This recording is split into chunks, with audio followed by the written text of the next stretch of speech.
everybody, this is Becca, and I'm here to walk you through the registration process for the 2021 Virtual Lionel Hampton Jazz Festival. This video is a bit more in-depth. We do have a shorter video also available in our director email as well as on our website that you can refer to, but if you have some questions about the registration process that are a little more in-depth, this video will hopefully help you out. So I'm just going to go ahead and start right up here. So I'm going to go to uidaho.edu/jazzfest. And my first step is going to be to review all of the registration information. And that is all just on this page. So you have your important dates, pricing information, performance information and format, as well as the 2021 performance rules and regulations PDF right there. So go ahead and read through all that information just to familiarize yourself with what this festival this year is going to look like. And then go ahead, come back up to the top and click register. And this is going to take you to our new online form. So it's important to fill this out as completely as you can. Quick tip to help you fill in some of these fields a little bit faster. You type in your school name. Should hopefully come up with a little drop down. Click the one that's correct for you, and these fields will automatically fill in for you. Continue on down the page. And even though this field is not asterisked, please do try to fill in your estimated number of participants in your registration. That'll really help us out with scheduling and management and all that good stuff. So we know that this year's a little bit up in the air. So we didn't make it a required field, but please do try to fill that in if you can. Now, if you don't have any performances you want to register for, all you have to do then is select your payment option and click submit, and then you'd be done. Noticing that your $100 fee down here is for the base educational experience package that includes access to all workshops, concerts, and allows you to actually sign up for a free solo or combo adjudicated performance. You'll also receive a Jazz Festival welcome kit with a bunch of swag and all that good stuff, but that's all included in this $100 amount. But if you wanted to go ahead and add some performances, you would do so here, right? So I'm going to use high school as an example. I'm going to select a population size. And for this year, this doesn't matter quite so much. You can go ahead and kind of disregard that. That's going to come back in 2022 when we have our competitive performances back. But because we're non-competitive this year for the virtual festival, just disregard this division section here. Nothing too important right now. So if I wanted to register for my free solo or combo, I would go through and say, yes, I want a solo. And I want one, or you can do really as many as you want, but you'll get the first one for free.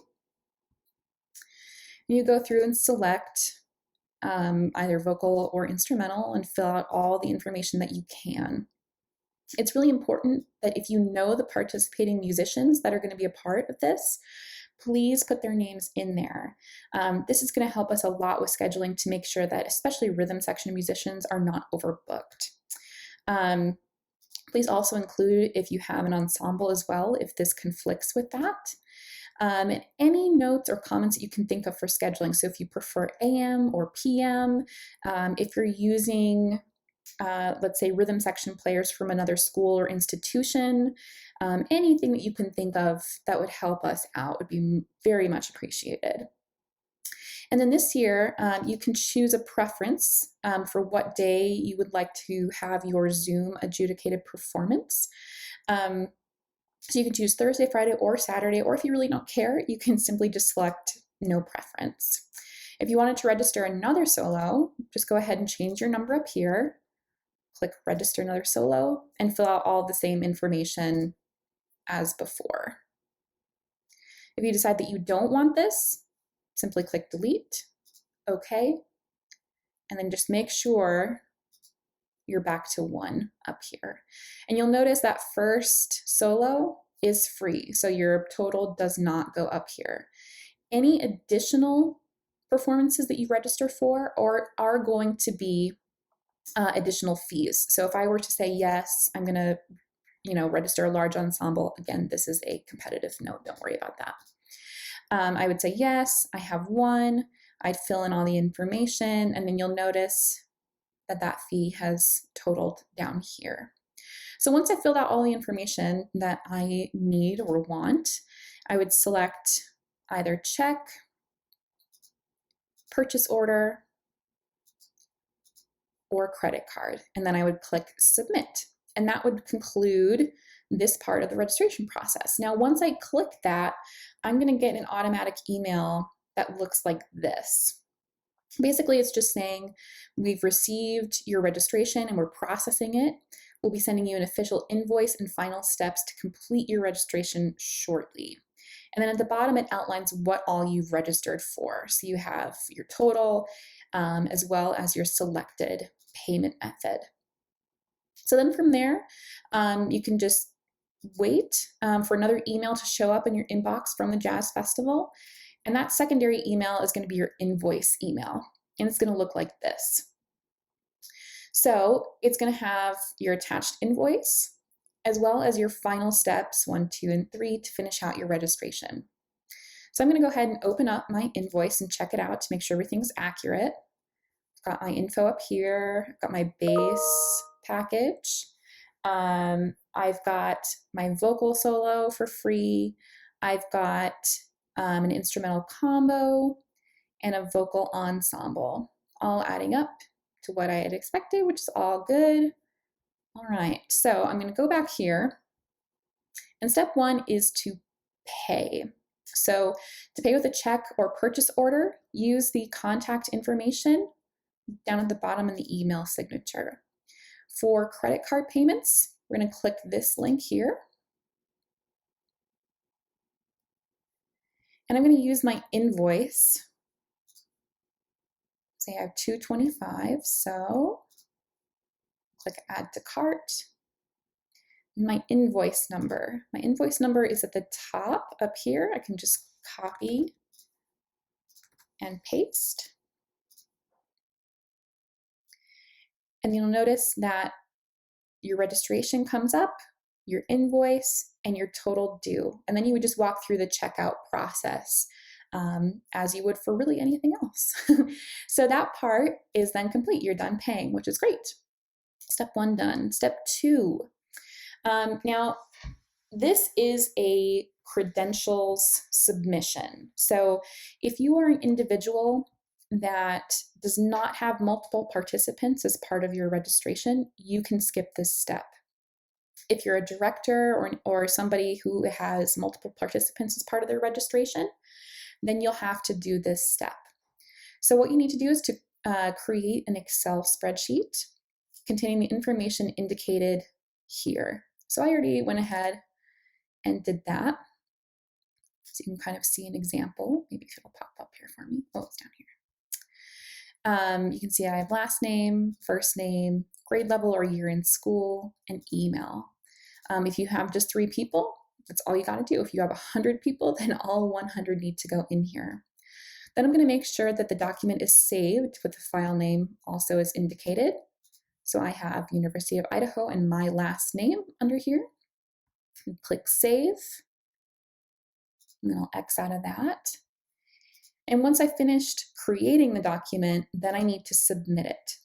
So I'm going to go look through here, and we're going to go to upload spreadsheet.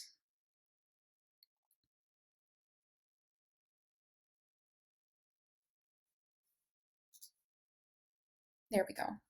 Just had to click refresh. There we are. So then I would see Jazz Festival credentials. I click select files.